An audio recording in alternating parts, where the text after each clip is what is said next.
Dictation start now.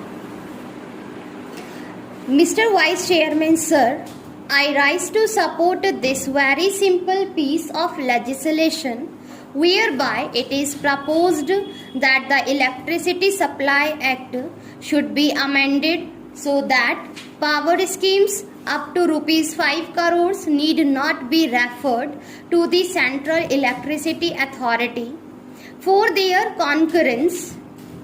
As my friend was just saying, although he did not agree with it, in view of the acceleration of the cost of inputs since 1948, it was really very necessary and rather essential that this limit should have been increased, and since this limit is being increased from 1 to rupees 5 crores, I support this bill. My friend was saying that since 1948, price acceleration has been more than 100 times. That is not so. It has not been 100 times, maybe more than 500 times.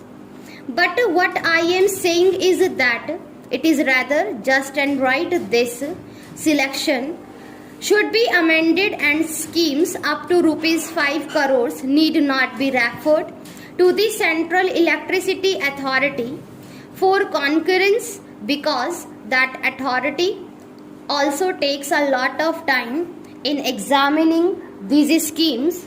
They have to examine them on techno-economic lines, and this could delay the project so at least up to rupees 5 crores. This delay will be avoided and this legislation is a welcome move. The importance of electricity in the modern world needs no overemphasize, whether it is a matter of industrial or agricultural production. Electricity has to be there and has to be generated to meet our requirements. It is indeed not a very happy state of affairs that even today, after 67 years of independence, we have not been able to generate as much electricity as we actually need to run our industries and also to cater to the needs of the farmers and to supply to public at large. Still, it is rather gratifying to note that in the first quarter of the current financial year, the power generation has been more than 15%, namely from April to June as compared to the corresponding period last year, and in the thermal power generation has increased by 13% and hydro by 19%. During the 10th plan period, the target of electricity generation was 19,000 megawatt and we have been able to achieve only 14,000 megawatt. It is indeed a very sorry state of affairs, and almost all the states' electricity boards are in a very bad condition, and all that they know is to increase the price and cost of electricity. They are going on doing this ever since they existed. Almost all of them are running at a loss. It is a very serious matter and must be looked into. As I said the very beginning, if we cannot generate electricity, we cannot ensure industrial development as much.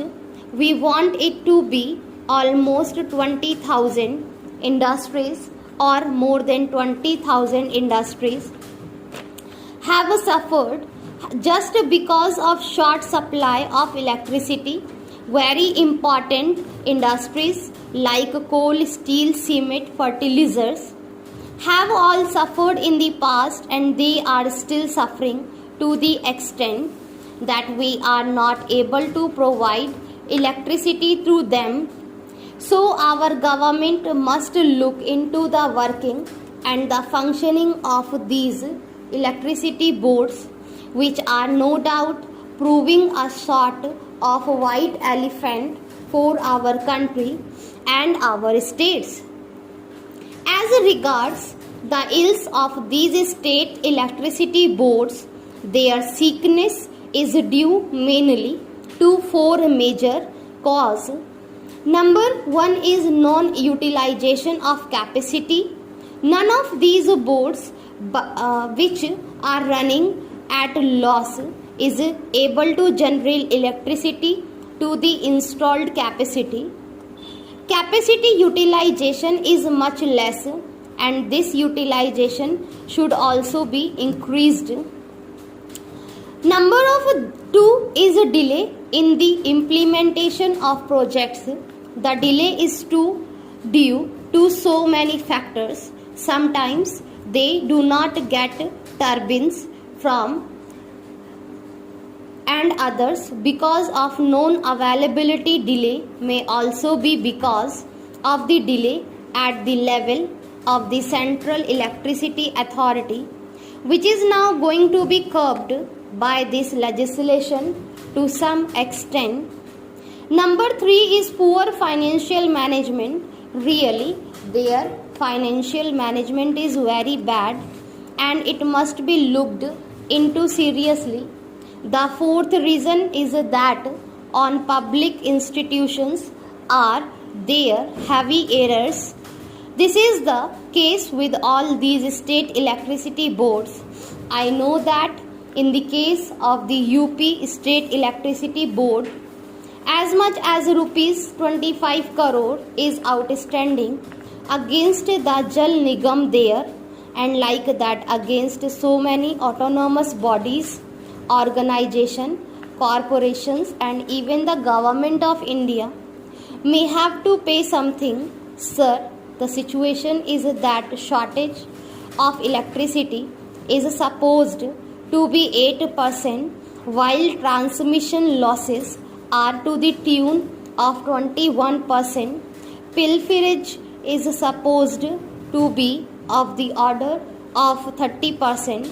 Our friend was talking about Haryana earlier.